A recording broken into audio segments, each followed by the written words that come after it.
So, here's for a tagline. Agnostic spirituality is a self-aware, meta-ironic, eudaimonic approach to spirituality and belief in general. Or, in short, I am cringe but I am free as a genuine philosophy. So, that was a lot of words, and we can dissect all of them separately.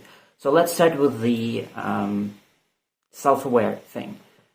I research spirituality and religious belief systems and stuff like that quite a lot. It is something that I'm really fascinated with, and not necessarily as an adherent to any sort of system, as you might learn later about that, but more from the point of view of just like, it's interesting to me. It's the fascinating area for me, and it's yeah. And one of the things that I notice is that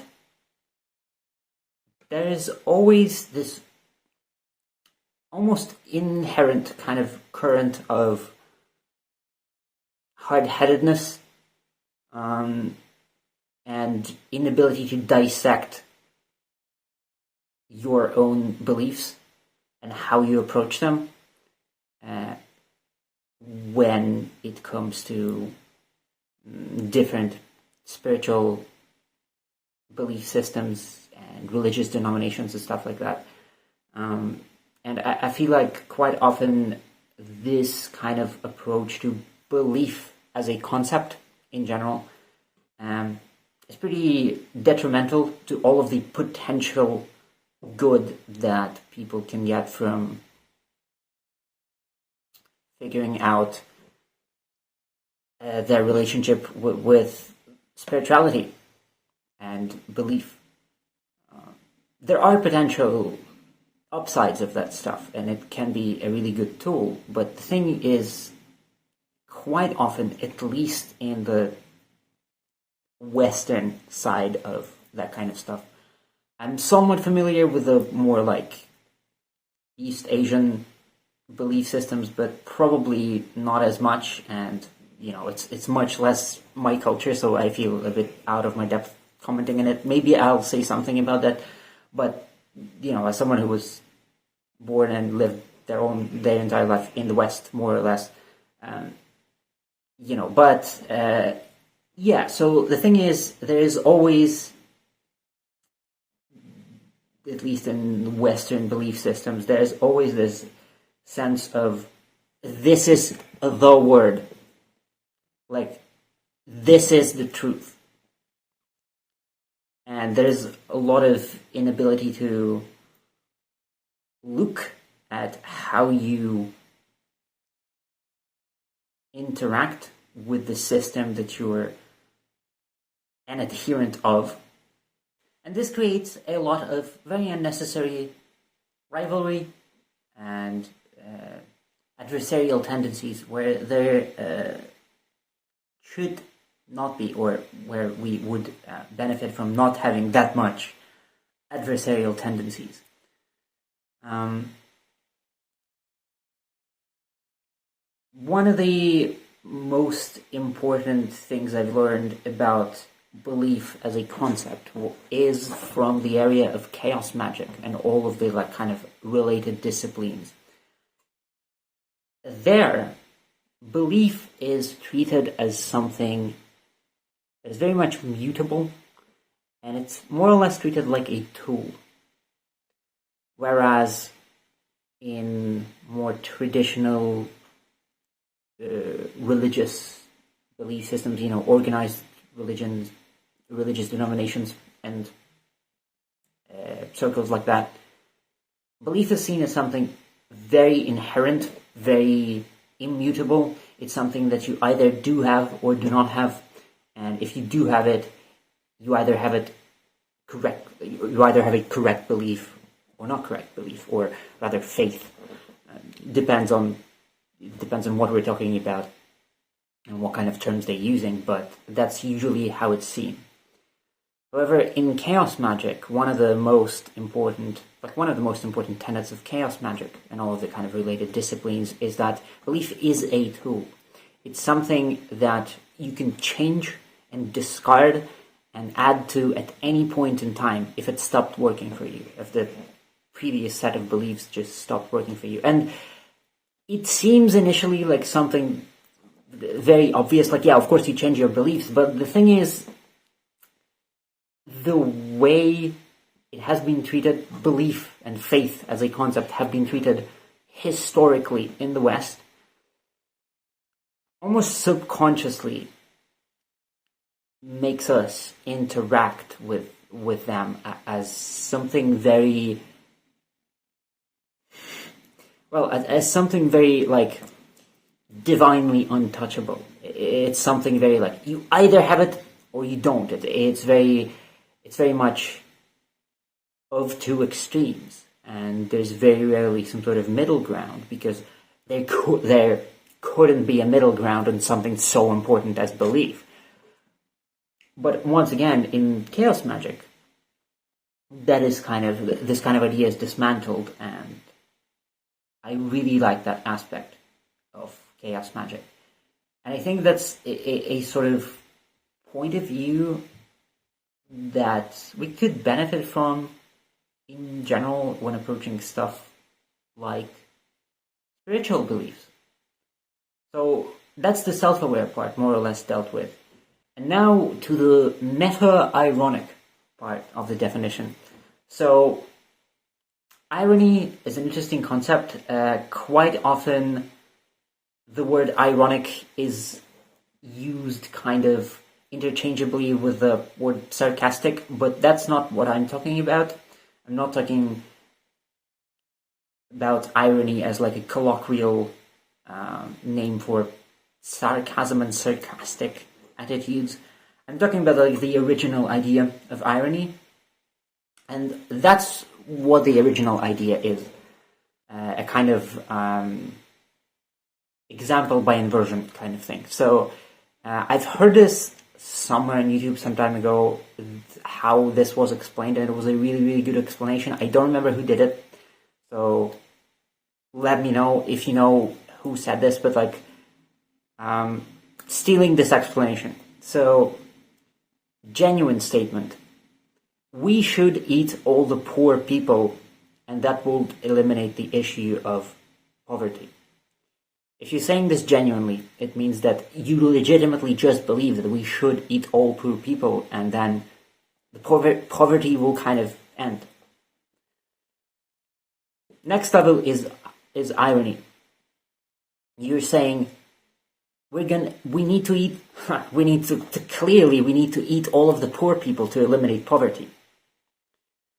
And what's happening here is that you're setting an example by inversion. You're saying something that you think is so obviously and outrageously false that the initial response and interpretation of what you said by a listener or a reader or whatever is going to be, okay, this clearly cannot be what this person genuinely thinks. This must be irony. This must be like a joke inversion way to say, like, of course that's not the way to eliminate poverty. We shouldn't do that. That's kind of a funny quip on the idea. The next level is post-irony. And post-irony is more or less dressing up your genuine belief, or like dressing up your genuine statement as irony, but meaning it in a genuine way. There's like a double psychological game happening when you're saying that we should clearly eat all of the poor people to eliminate poverty. And what is happening here is that it's a tactic that you can see used a lot in areas in which there is need to use dog whistles or be ridiculed, more or less. So what's happening here with post-irony is that you actually, like you're saying, we clearly should eat all of the poor people to eliminate poverty. And that, what that means is that you actually believe that. You actually believe that we should eat all of the poor people. But you are dressing your belief as if you're saying what you're saying ironically, so that the people who would probably be outright offended in a way by your idea, so you're dressing it as irony to appeal to the people who are actually receptive to your idea, but like in a hidden kind of sneaky way, so as not to draw the ire of the larger group that you're afraid of, or whatever. And now we finally come to like the fourth kind of thing in this chain, and that's meta-irony. And meta-irony, I think, it's a very important concept that has kind of changed the way I view things quite a lot recently after I learned it. Meta-irony is basically, I might have misunderstood it, but in my mind, it's kind of a parallel to like absurdism in a way. Not entirely, it's not a full synonym to absurdism, but it is partially a synonym. So meta-irony is when you're saying we should clearly eat all of the poor people to eliminate poverty, but you legitimately don't know what the answer is. You're saying this to kind of illustrate how serious and complex and like multifaceted the issue is, to the point where no matter what you say, you don't know how true that is because of how difficult the issue you're addressing is. You are not sure of your own stance on it, in a way. And so that is why I'm using the whole meta-irony thing in this agnostic spirituality approach, is that there's, most of the time, once again, just like with the whole like approach to belief and this staunch inability to dissect your own point of view that you can find in a lot of spiritually, like religiously oriented movements and social circles and people, creates a lot of just very unpleasant stuff. A lot of like us versus them kind of mentality. And I think what I personally have ever found what I have personally found lacking in most of those kind of discussions of spirituality and belief and all of that kind of stuff is that it seems like very few people are willing to treat the question of belief and faith as something that is so obviously beyond comprehension of our puny 3D brains that no one will ever truly know the truth, because the truth is also a completely constructed idea, constructed by people, by humans.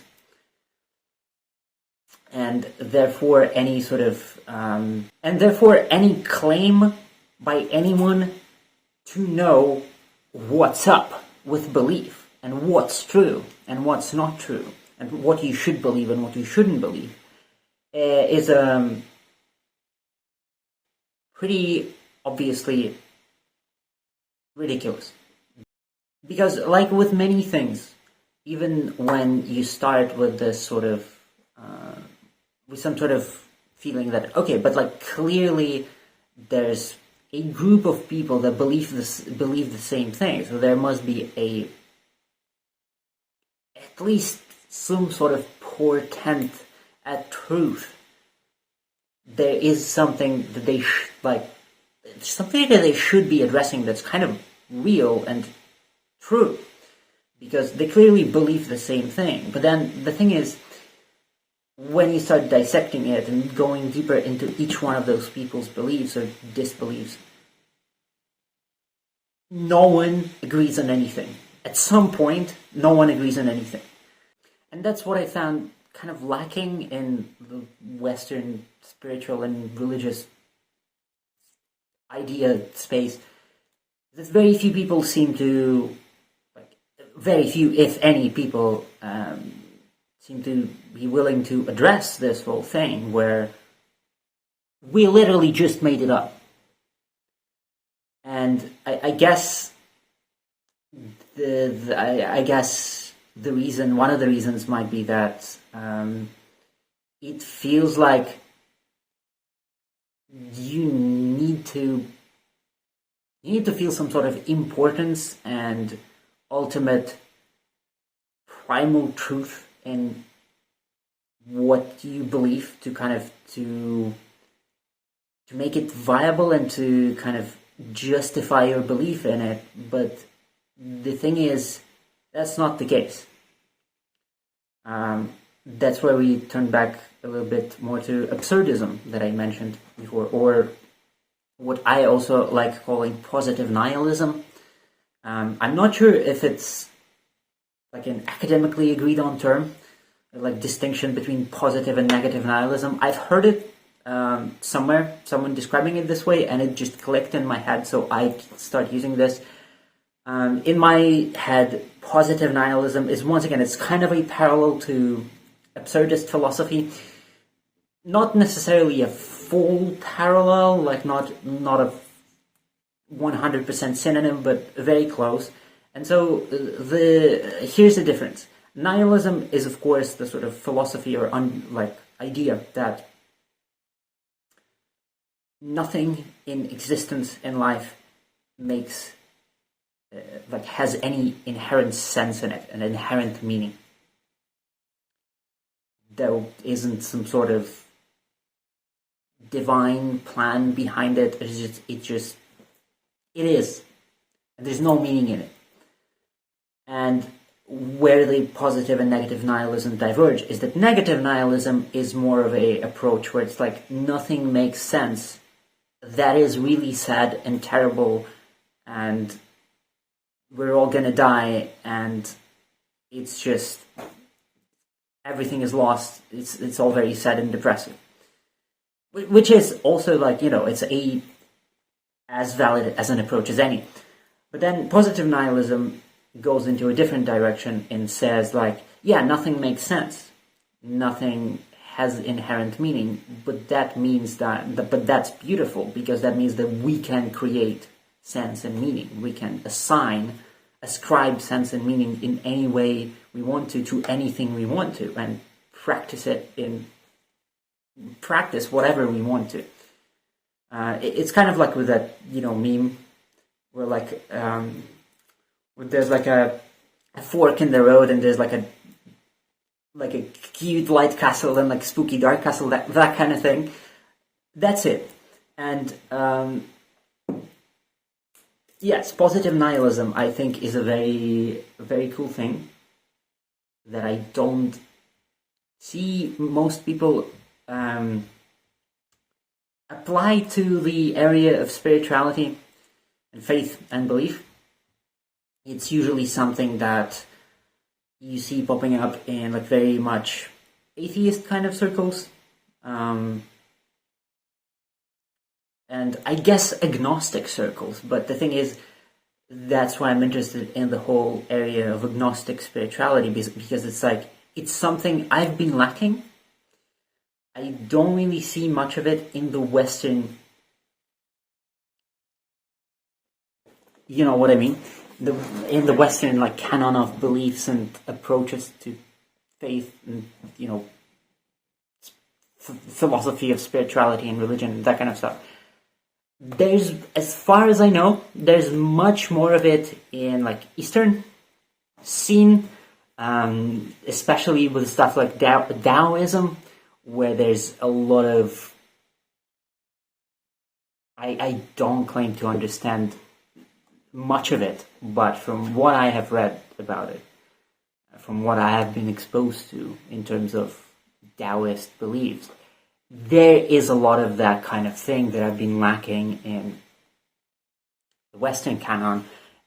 It's this sort of inherent self-contradiction of everything, and which I think it's a very beautiful kind of approach, and I think if practiced in a nice way, can produce a lot more understanding and interpersonal connections between people, even across the whole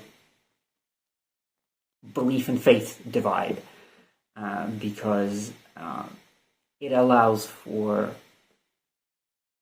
that earlier mentioned self-awareness and just awareness in general, that no matter what you believe, it's in one way or another, it's something you chose to believe, and the beliefs that you chose to adhere to are also something that is completely manufactured and doesn't have any inherent truth to it, because truth is an inherently manufactured concept too. This more or less covers the self-aware, meta-ironic part. And then finally to the eudaimonic part. It was a bit difficult to choose for me which term to use here, and I ended up with eudaimonic, because I don't know, I think it sounds cool, and I think it describes this the best compared to other terms which I wanted to use, which is like, we could potentially use here stuff like philanthropic and I guess humanitarian or hedonist in a way instead of eudaimonic, but I think all of those terms have like some connotations that I don't want to put in it. Hedonism is usually associated with a lot of egotism, which not inherently true. Hedonism is a genuine philosophy that just focuses on balancing your life and your actions and your energy in a way that produces both the most short-term pleasure and long-term pleasure. So it's not just, it's not what usually people associate it with. It is a genuine philosophy, but I think there are still connotations to it that are not necessarily, there's a lot of explanation to do. And stuff like humanitarian and philanthropic seem like they're too focused on humans as a species, which for someone it might be okay, it's just not my thing. I try to approach most things in life in a very non-anthropocentric way, at least as much as possible, with as much regard for other species. So that was also not really... So I ended up with eudaimonism, which very shortly is a sort of philosophy, an approach to life, which focuses the most on happiness and well-being, both personal and of others. So it's close to hedonism, but it's in my mind they're almost the same, but I can see how for a lot of people they will be quite different. Let's say that in general, I would say eudaimonism is something that is like a more balanced and more relaxed in a way. Not relaxed, because it's a more balanced and sensible version of hedonism, where it's not necessarily about pleasure, but about happiness and well-being, which once again, those can be interpreted as different things. I don't think they necessarily are, but let's stick with this one. Eudaimonia literally just means happiness. There's a very interesting etymology to this word that is fully related to the word demon, by the way, but not in a way you might think. Look it up; it's pretty cool. But yeah, so how does all of this stuff with eudaimonism applies to agnostic spirituality? I think it's kind of a really nice, not even as like a result of the first two parts that we discussed, the first two kind of like anchor points of this approach to spirituality, which are, once again, self-awareness and meta-irony. Here, but I don't think it's like a direct result of those, but I think it's something that very naturally kind of flows, not necessarily out of those, but in a very similar kind of stream, in a very, like, in parallel with those. They're all very intertwinable, if that's a word. They're very, there's affinity, mutual affinity between these three concepts. So yeah, how it relates to all of that is that we already figured out that we need to be self-aware, and we need to be able to realize the absurdity of any sort of claims to truth and authority of belief or faith, or lack of such. And what we need to focus, and when we kind of figured out that focusing on being zealously spiritual, like not even zealously faithful to something, not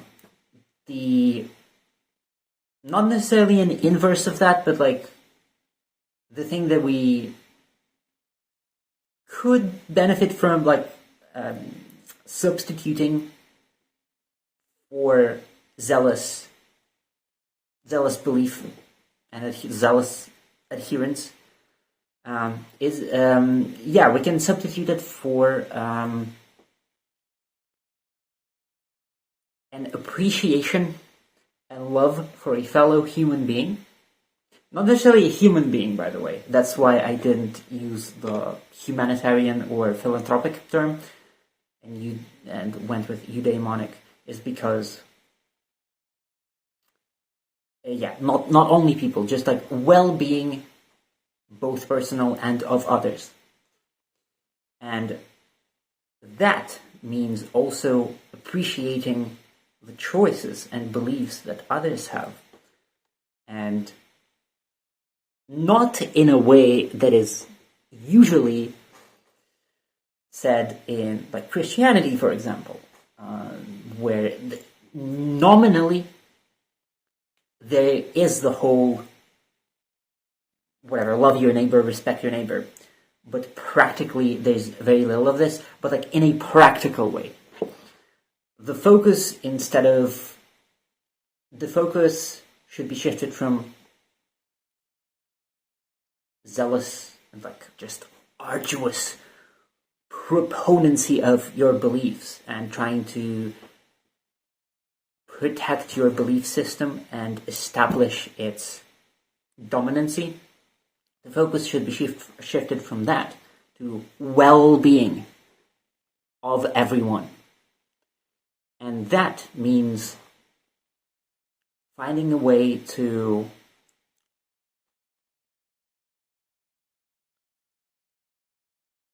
live with the fact that other people have other beliefs, and as long as they're not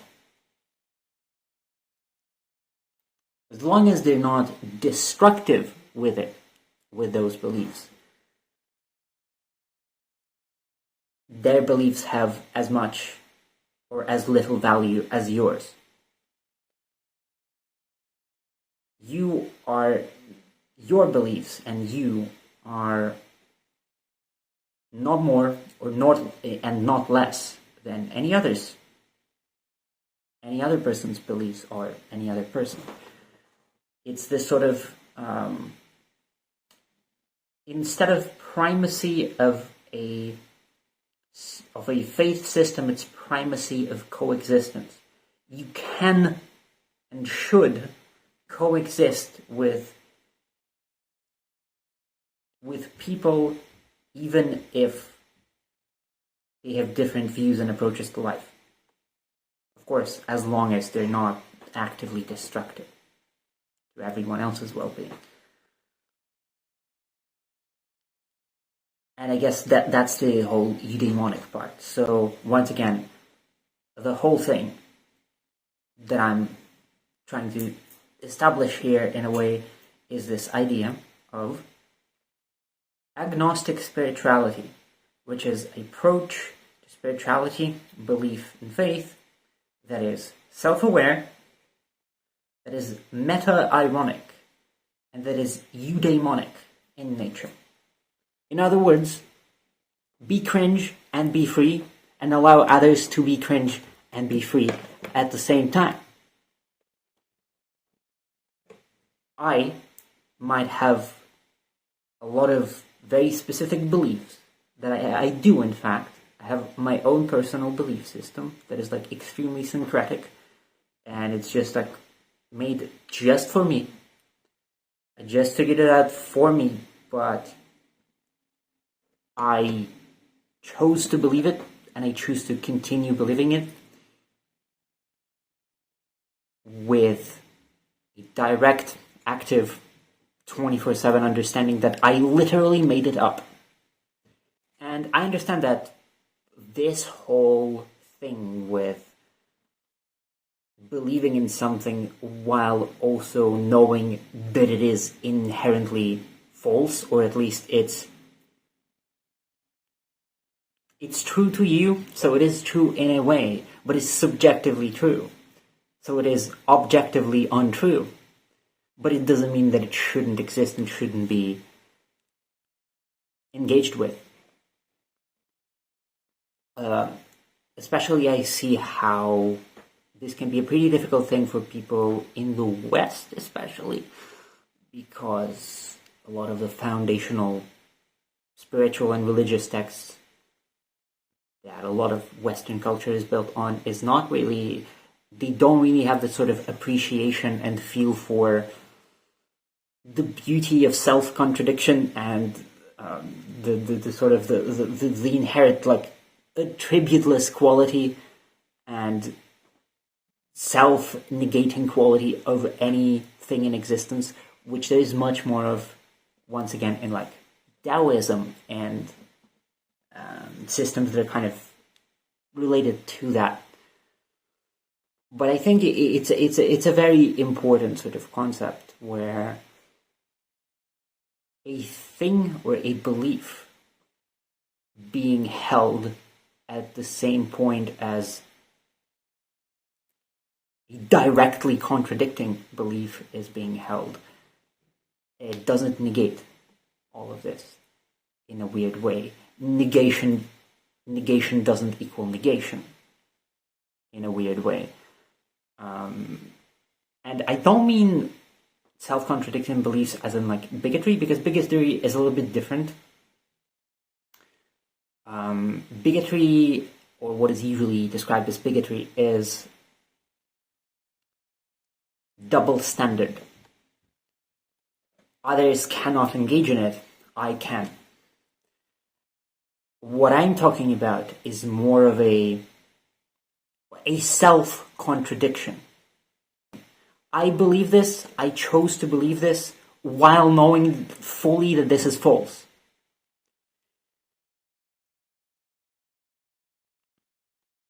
And by false, I mean it is false objectively, but it's true to yourself subjectively as much as you chose to believe in it. It's a self-contradicting but also self-supporting thing, which once again, the more you talk about the stuff, it's not really something that's explored a lot in Western religious and spiritual canon, but much more of it is in Eastern religions, specifically like East Asia kind of religions, religious systems, belief systems. There's a lot of this kind of stuff in Buddhism and Taoism. One of the most important things that I've read, like one of the most important sentences I think that I've read in my life. I was like, I don't know, maybe it was like 8, 9, 10 years old, and I found that we had this like book about just like, I think it was on like Zen Buddhism, and there was a lot of like koans and these kind of like stories about, you know, all these monks and their teachers and stuff. It was pretty basic. Now thinking about it, it was very, very basic, very like westernized in a way, but for someone who's like that little, for like a little child who's like 8, 9, 10 years old, some of the stuff was legitimately new. And one of the most important things that I've read back then is that there was like a story that about, like, you know, the traditional thing where like, oh, it's like a Buddhist monk, a Zen Buddhist monk who like has been trying for decades to figure out what's up with this, and like not getting enlightenment, and like, oh, I do not understand the true nature of the Buddha. What's the issue? And the story ends with basically him going to one of the like finding like a super like enlightened teacher of Zen Buddhism and asking him, like, I'm sorry, like, teacher, what is this? Like, I've been trying for decades and I do not understand. Please tell me what the true nature of the Buddha is. And that teacher tells him something to the extent of, the true nature of the Buddha is a turd on a stick. And that's what I'm talking about.